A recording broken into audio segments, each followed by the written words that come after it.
L'avenir, c'est l'Afrique. Nous en sommes convaincus, l'Afrique est le continent du futur. Mesdames et messieurs, bonjour. Bienvenue sur notre chaîne YouTube. Amis de la liberté, de la démocratie et de la bonne gouvernance, c'est notre slogan que nous continuons de dérouler en votre compagnie. Ça fait partie également de ce qu'on pourrait qualifier de notre identité dans la préparation, dans la présentation et dans les différents messages que nous diffusons. Et nous avons promis et nous y sommes. Quelle est l'Afrique qui gagne? Qu'est-ce que nous voulons pour le continent africain de demain? Est-ce que l'Afrique a des potentialités importantes pour sortir du sous-développement? Nous avons décidé de mettre l'accent sur le continent africain. Parce que nous pensons que l'Afrique est le continent du futur. Parce que nous pensons qu'en Afrique, vous avez toutes les potentialités. Mesdames et messieurs fidèles à notre chaîne YouTube, nous avons décidé de nous attaquer à une thématique assez pertinente. La question de l'immigration. Oui, elle révolte quand on parle de l'immigration. Elle choque quand on parle de l'immigration. Ça donne envie de pleurer quand on parle de l'immigration. Et on s'interroge au quotidien quand on parle de l'immigration. Pourquoi l'immigration est une question pertinente pour nous et pour la jeunesse africaine, pour les dirigeants du continent africain? Parce que l'immigration est devenue un phénomène qui tue. Parce que l'immigration est devenue un phénomène qui fait mal. Parce que l'immigration est devenue un phénomène qui passe pratiquement dans les esprits de la plupart des jeunes Africains qui n'ont pas d'avenir ou qui pensent ne pas avoir d'avenir sur le continent africain. Alors que nous pensons et nous en sommes convaincus, l'avenir c'est l'Afrique. Nous en sommes convaincus, l'Afrique est le continent du futur. Mais nous allons tout de même vous donner quelques statistiques et qui révoltent à plus d'un titre. Ceux qui sont choqués sur le continent africain quand on parle de l'immigration, ils ont raison. Parce que la jeunesse africaine aujourd'hui constitue plus de 70% de la population africaine. Et cette jeunesse-là, elle n'est pas un problème, elle est une solution. Cette jeunesse-là, elle n'est pas un problème, elle est une opportunité. Cette jeunesse-là, elle n'est pas un problème, il suffit juste de savoir qu'est-ce qu'on veut pour la jeunesse africaine, qu'est-ce qu'on donne à la jeunesse africaine, qu'est-ce qu'on met dans la jeunesse africaine pour qu'elle puisse répondre à nos ambitions, pour qu'elle puisse être au rendez-vous de l'histoire, pour qu'elle puisse être au rendez-vous de la créativité. Mesdames et messieurs fidèles à notre chaîne YouTube, est-ce que vous savez que de 2014 à 2024, pratiquement on pourrait le dire en 10 ans, près de 40 000 jeunes Africains sont morts en Méditerranée. En 10 ans, près de 40 000 jeunes Africains sont morts en Méditerranée. Ces jeunes, pour la plupart, passent par le désert, souvent le désert libyen, le désert algérien, en passant par le Niger. Et ces jeunes se retrouvent dans le dénuement total, dans la faim, dans la soif. Et après, quand ces jeunes Africains arrivent au niveau des côtes libyennes ou encore des côtes marocaines, là c'est un autre calvaire. Vous avez des familles africaines même qui se cotisent des sommes allant de 4 000 à 5 000 euros pour pouvoir payer la traversée de la Méditerranée à leurs enfants. 5 000 euros en francs CFA pour ce qui est de la zone francophone en Afrique, c'est un peu plus de 3 millions de francs CFA.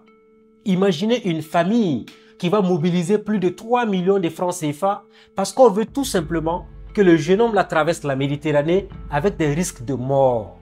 Ces 3 millions de francs CFA ou ces 5 000 euros auraient pu servir à créer une jeune entreprise. Ces 3 millions de francs CFA auraient pu aider à la création d'un petit business, à la création d'un start-up.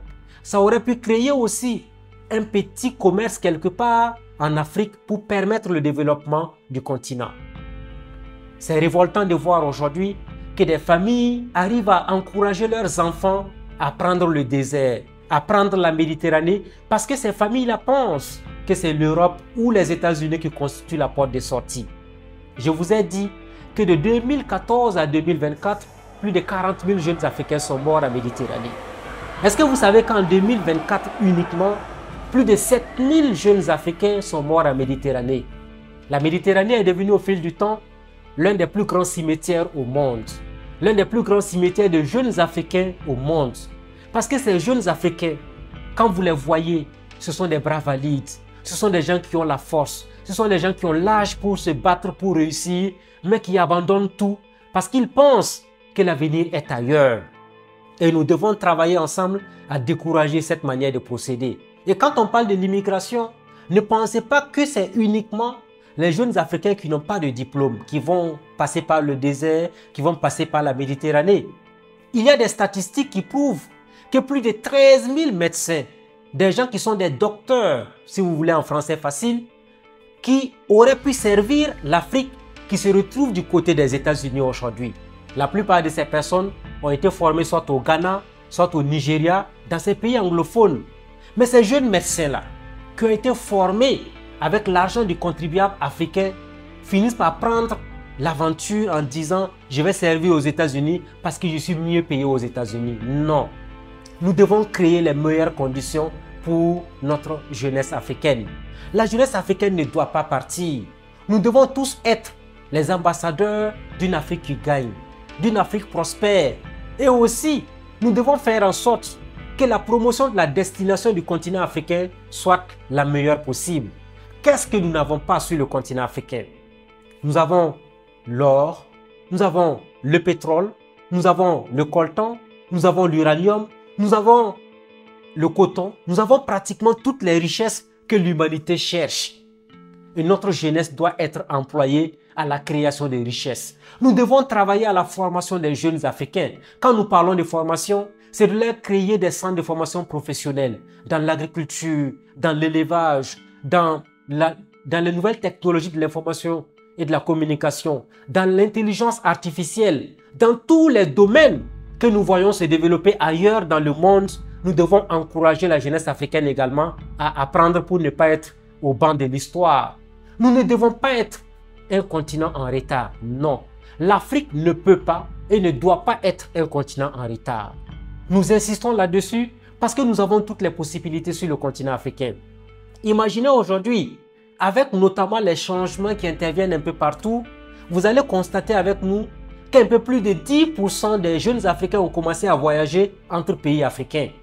Nous voulons encourager cette manière de voir les choses. Un jeune Burkinabé doit être capable d'aller travailler en Côte d'Ivoire, comme un jeune Ivoirien doit être capable de venir travailler au Burkina Faso. Ça doit être la même chose pour un jeune du Nigeria qui doit être capable d'aller travailler au Mali ou un jeune Malien qui est capable d'aller travailler au Sénégal. Un jeune Sud-Africain doit être capable d'aller travailler au Maroc ou un jeune Marocain doit être capable d'aller travailler à Dakar au Sénégal. Un jeune Sénégalais doit avoir la possibilité d'aller travailler par exemple à Libreville au Gabon ou encore un jeune Algérien doit être capable d'aller travailler à Addis Abeba en Éthiopie et voir un jeune Éthiopien qui va travailler par exemple dans un pays qu'on appelle la République démocratique du Congo. Ce que nous voulons dire, l'immigration n'est pas la porte de sortie.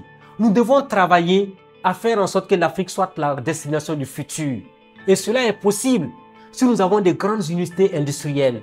C'est pour cela que nous nous tenons à encourager dans notre émission de ce jour, sur notre chaîne YouTube, les champions africains. Les Africains qui créent des emplois. Quand un Africain arrive à créer 1000 emplois, il faut l'applaudir, l'encourager, le soutenir.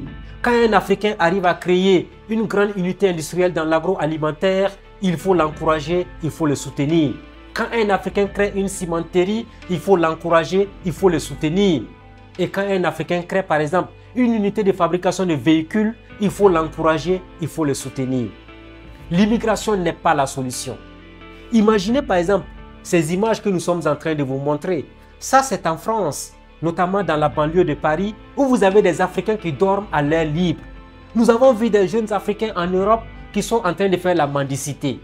Des jeunes Africains qui sont en train de tendre la main alors qu'ils n'auraient jamais eu le courage de faire cette mendicité chez eux. Ça veut dire clairement que nous devons travailler à décupler les mentalités. Il n'y a pas de sous-métiers. Tous les métiers sont importants.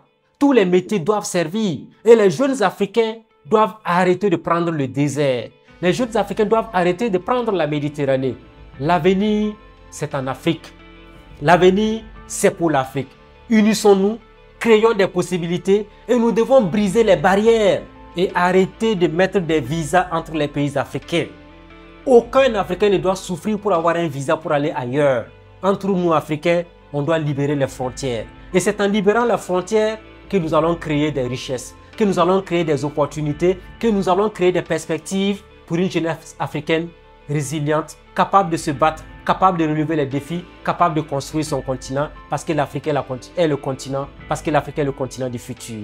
Merci à tous et à chacun de nous avoir suivis. Nous sommes ensemble, travaillons ensemble. L'Afrique, c'est le continent de l'avenir. Ensemble, nous allons faire bouger les lignes. Ensemble, nous allons construire une Afrique qui gagne. Merci à tous et à chacun et à très vite. Salut à tous et à chacun. Merci.